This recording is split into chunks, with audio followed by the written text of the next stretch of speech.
Good evening and welcome to Tucker Carlson Tonight. Massive wildfires, unprecedented in their scope, continue to sweep across huge portions of the West tonight. In Oregon, 500,000 residents have been forced to evacuate their homes. That's one of every 10 people in the entire state. Dozens are dead, including small children. But the fires still are not close to contained. Watch this report from Fox's Jeff Paul. Months of tinder dry conditions added to days of high winds and hot temperatures, creating a perfect firestorm across the West. California is one of the hardest hit, with a record-breaking 3 million acres burned and nearly 4,000 homes and buildings lost so far. A 12-year-old boy and his grandmother are among the latest deaths.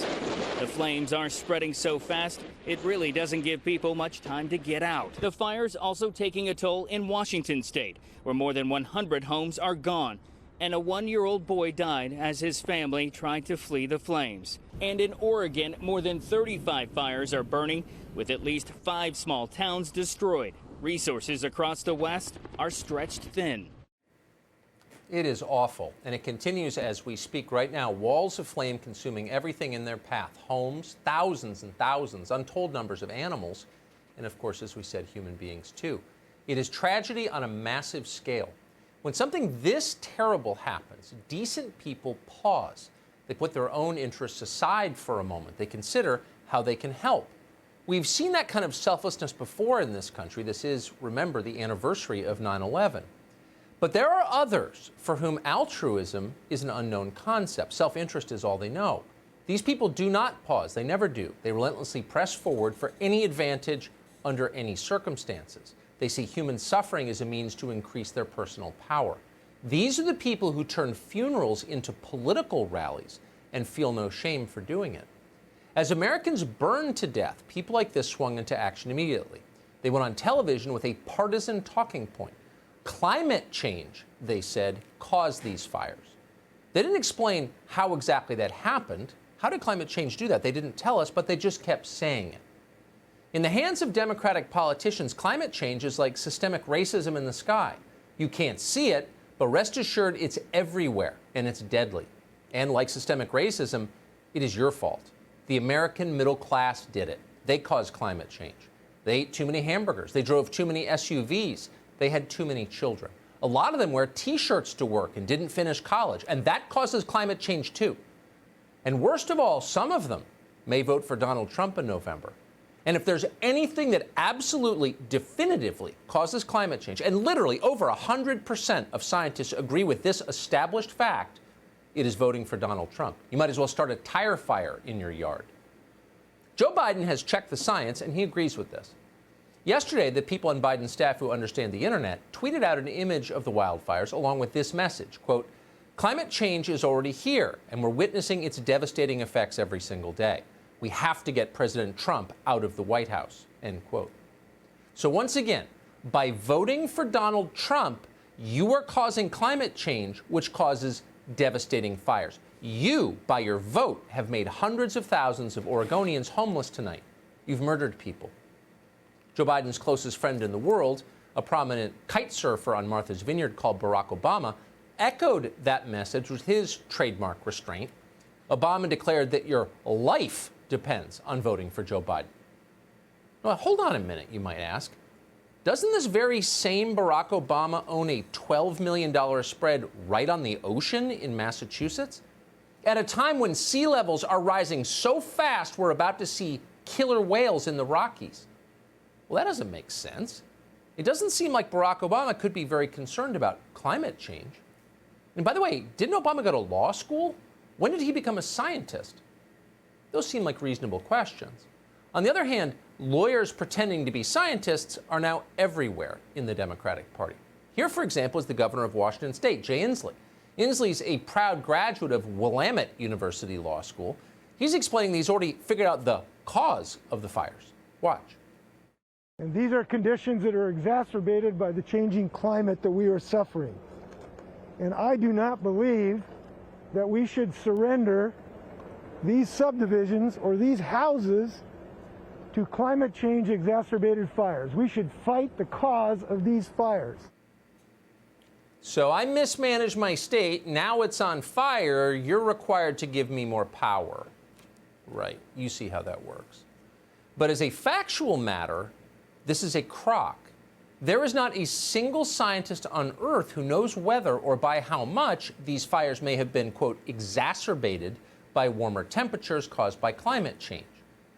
All we have is conjecture from a handful of scientists and many politicians, none of whom has reached a definitive conclusion. Daniel Swain, for example, he's a climate scientist at UCLA, conceded recently that it's, quote, hard to determine whether climate change played a role in sparking the fires. Okay. That's what science is. It's gradual, it's incremental, often it's tentative. We don't say things we don't know for certain. It's the opposite of politics. They have nothing in common. Meanwhile, back in the material world, investigators have determined that the massive Eldorado fire in California, which has torched nearly 14,000 acres, was caused by people setting off some kind of fireworks. And then on Wednesday, police announced that a criminal investigation is underway into the massive Alameda fire in Ashland, Oregon, the southern part of the state. The sheriff there said it's too early to say what caused the fire, but he did say human remains were found at the suspected origin of it. So nothing is being ruled out tonight, including arson. As always with these things, the more you know, the more facts, the more details you know, the more complicated it becomes. So serious people, and there are still some, are just beginning to gather evidence to figure out how this started and thinking through how to prevent it going forward. But at the same time, unfortunately, our media are giving voice to deeply unserious people, partisan people, and they're on television, drowning out nuance. Don't worry about the facts, they say, just trust us. The sky is orange over San Francisco because households making 40 grand a year made the mistake of voting Republican. Therefore, you must give us total control of the nation's economy. The Green New Deal, it's mandatory now. Watch amateur arson detective Nancy Pelosi explain. Mother Earth is angry. She's telling us, whether she's telling us with hurricanes on the Gulf Coast, or fires in the West, whatever it is, that the climate crisis is real and has an impact. Mother Nature is angry? Please. When was the last time Nancy Pelosi went outside? Could she identify a single tree? No one asked her, of course. All we know is what she said. Climate change caused this. Of course it did. Because no matter what the natural disaster is, hurricanes, tornadoes, acne, whatever, climate change did it. In other words, you did it. And to repent for doing it, you need to give us full control of your life. Now keep in mind the person telling you this, Nancy Pelosi, owns at least 2 sub-zero freezers. She showed them to us on television. Each one costs $10,000. They use a lot of energy. And like Barack Obama, like Joe Biden, Nancy Pelosi constantly flies around the country privately between her multi-million-dollar estates. So if she cared about climate change, of course, she wouldn't be doing that. She doesn't, and neither do her supporters. Otherwise, they'd be massed outside of her estates in anger. They wouldn't be trying to destroy the hair salon that exposed her hypocrisy. But it's not about science. It's certainly not about the earth. Again, these are people who don't go outside, who know nothing about nature. It's about blaming and ritually humiliating the American middle class for daring to elect someone they don't like. Joe Biden knows that the Pennsylvanians who'd be financially ruined by the fracking ban he supports are the same Pennsylvanians who flipped Pennsylvania red in 2016 for the first time in a generation. Think they're holding a grudge? You bet they are. One of the reasons Joe Biden doesn't go outside, because his handlers won't allow him, is because when he does, he has a tendency to show pure, undisguised contempt for the middle class he supposedly cares so deeply about. In 2019, you'll remember, he openly mocked coal miners. He suggested they just get programming jobs once they're all fired. Watch. I come from a family where, in an area where it's coal mining in Scranton. Anybody who could go down 300 to 3,000 feet in a mine, sure and hell can learn how to program as well. Learn to code! Hilarious. Joe Biden should learn to code. Keep us posted on how that goes. But there isn't time for that. The world is ending. There's no time to pause and savor the deep layers of hypocrisy here. Stop. We're too busy.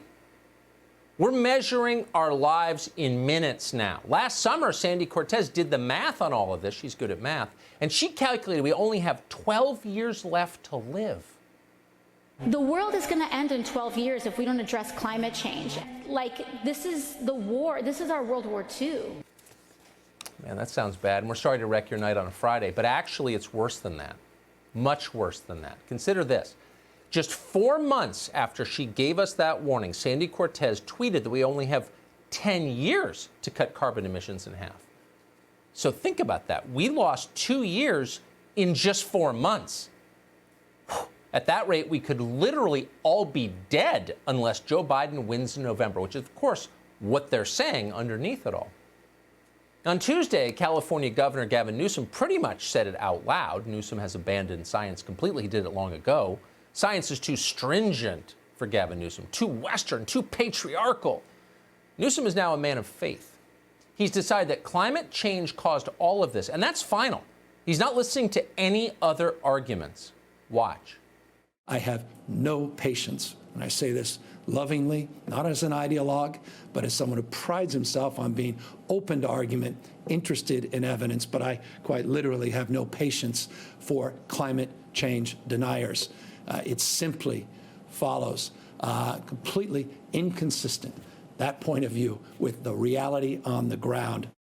I'm not an ideologue, but anyone who disagrees with me must be ignored and eliminated. I don't want to hear any countervailing facts or evidence, none. But I'm not an ideologue. So people like Gavin Newsom has announced they don't want to listen to climate change deniers, which raises the central question, what is a climate change denier? Well, a climate change denier is anyone who thinks a ruling class has done a very poor job running their states, running their country, protecting the people they were hired to protect and watch over. So are we climate change deniers if we point out that the state of California has failed to implement meaningful deforestation measures that might have dramatically slowed the spread of these wildfires? Does that make us deniers? Because in 2018, a state oversight agency in California found that years of poor or non-existent forest management policies in the Sierra Nevada forests had contributed to the fires. One of the few Republicans who still holds elected office in that state, State Assemblyman Heath Flora, last year called on using the state's $22 billion budget surplus, probably the last one in its history, to implement vegetation management, because fires don't obviously spread as well if they're not connected by huge forests which function as kindling. All of that is obvious, which means you can't say it out loud. The natural world, facts, nature itself is anathema to ideologues like this. The same people telling you they're protecting nature hate nature, everything about nature. Presumably, you're also a climate change denier if you point out that 6 of the Oregon National Guard's wildfire fighting helicopters aren't in Oregon anymore. Where are they, you might wonder? They're in Afghanistan. So instead of dropping water to suppress the blazes, the Chinook helicopters are busy supplying a war effort that's been going on for nearly 20 years for no reason. So how'd that happen? And what's the effect of it? Those might be good questions to ask of, I don't know, Gavin Newsom, Jay Inslee, governor of Oregon. Does anyone even care? And the answer, of course, is no. Nobody cares about the details at all.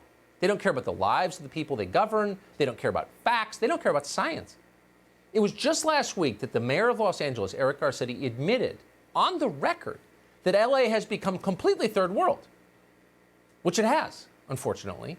Of course, Garcetti didn't blame himself for the degradation of one of the great American cities that he runs. No, he blamed you. You did it. Quote, "It's almost 3 p.m., Garcetti tweeted. Time to turn off major appliances. Set the thermostat to 78 degrees or use a fan instead. Turn off excess lights and unplug any appliances you're not using. We need every Californian to help conserve energy. Please do your part." Oh, you got to wonder if you were able to go to Garcetti's house, which you're not. Can't get past the bodyguards you pay for. But if you were, is he following these recommendations? No. But it's not about him. It's about the people he's supposed to be helping, the ones he's now blaming.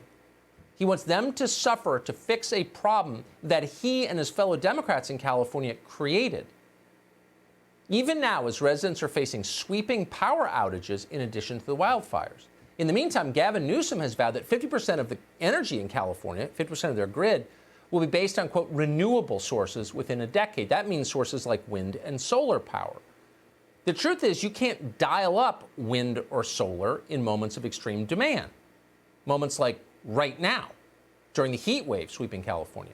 Newsom was asked last month whether he would consider revising his stance, given that the blackouts have left millions of Californians without power and presumably killed people, because that's what happens when you don't have electricity. And Newsom responded this way, quote, "We are going to radically change the way we produce and consume energy." In other words, no, we're not changing. In other words, the blackouts will continue until morale improves.